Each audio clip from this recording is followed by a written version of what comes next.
Pada video kali ini kita akan membahas mengenai HTML lagi.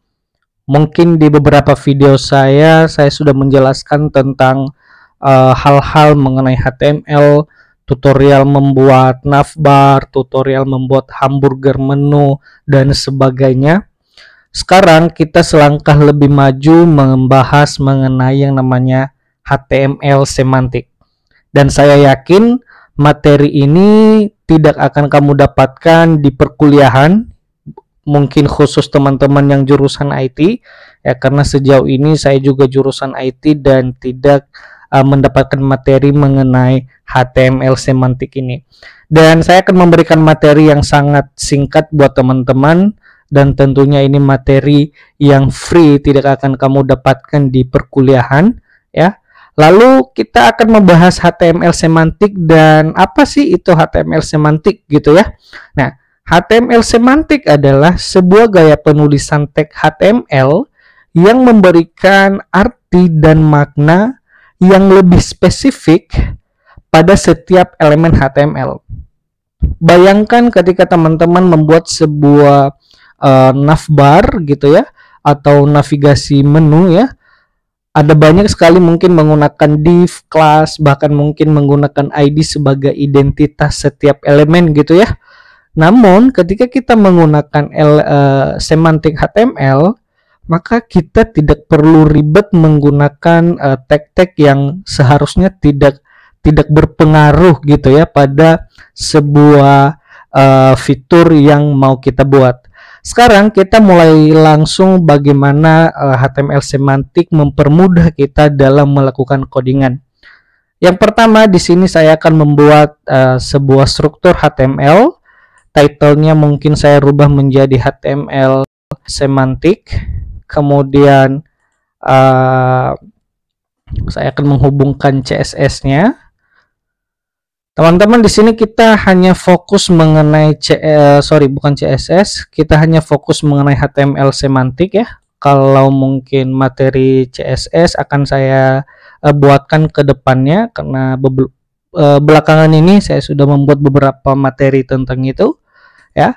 Dan untuk penggunaan HTML semantik ya, ada beberapa tag yang sangat berpengaruh sekali ketika kita melakukan codingan dalam HTML. Yang pertama, kita harus tahu dulu nih ya, struktur sebuah website. Teman-teman harus paham dulu struktur sebuah website, di mana sebuah website itu pasti memiliki yang namanya kepala, memiliki yang namanya isi gitu ya, atau badan, dan memiliki kaki. Kalau kita bawa dalam istilah programmer ya, struktur HTML itu ada header, ada content, dan ada footer gitu ya. Langsung saja bagaimana kita bisa mengimplementasi HTML semantiknya. Di sini kita punya tag yang namanya header, teman-teman ya, header atau header ya. Nah, ini merupakan sebuah tag yang berada di atas sebuah website atau kepala gitu ya. Lalu di sini ada tag yang namanya nav gitu ya. Di sini saya kasih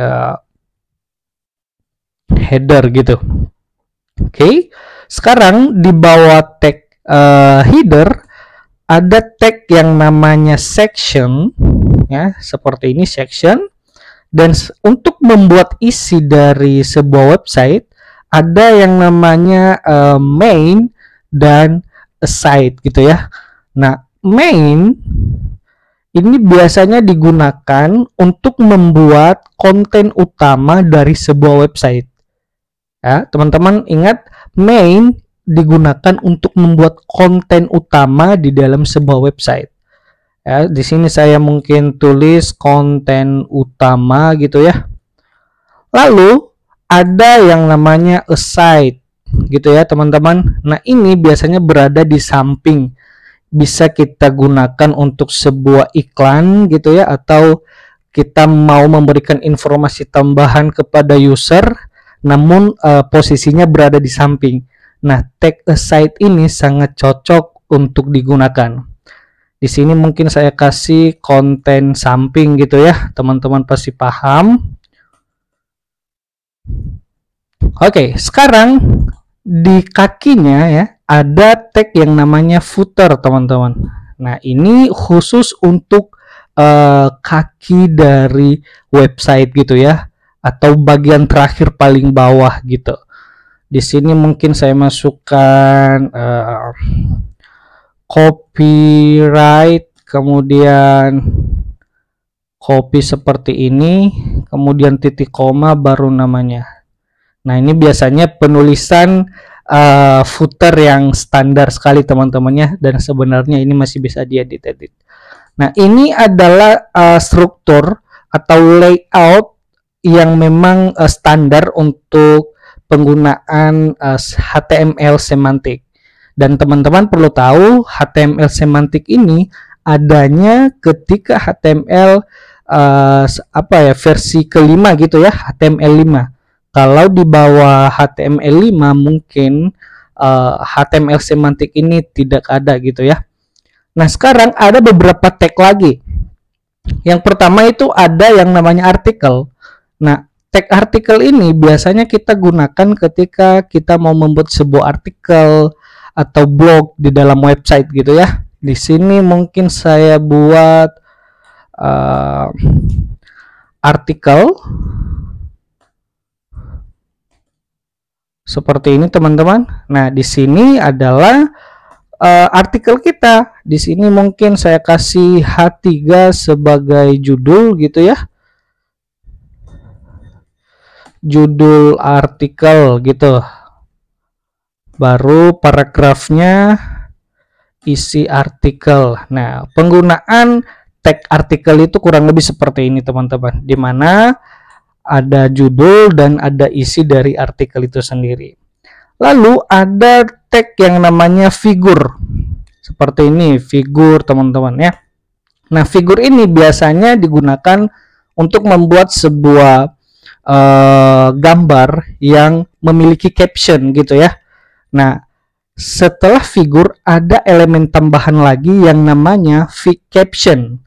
Contoh di sini saya membuat sebuah gambar dengan nama Samo gitu ya. Sorry. Nah, seperti ini.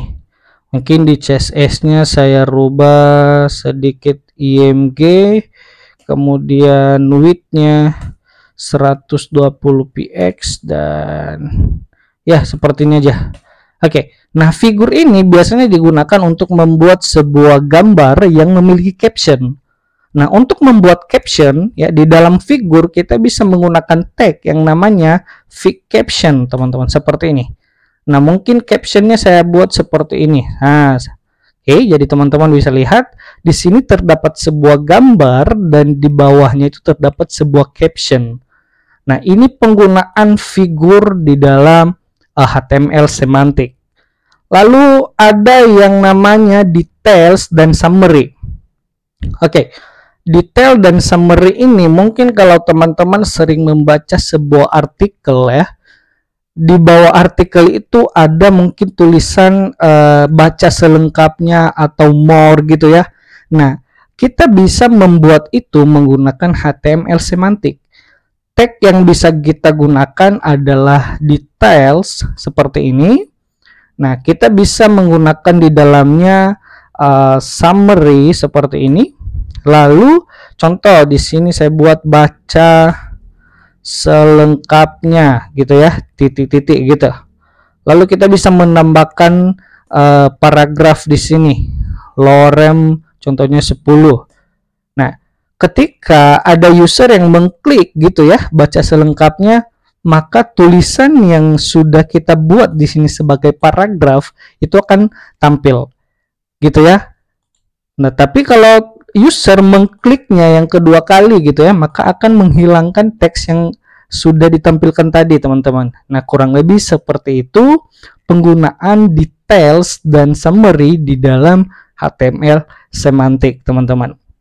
Oke, teman-teman, ini mungkin cukup pembahasan mengenai HTML semantik. Sebenarnya ini tidak terlalu rumit untuk kita bahas.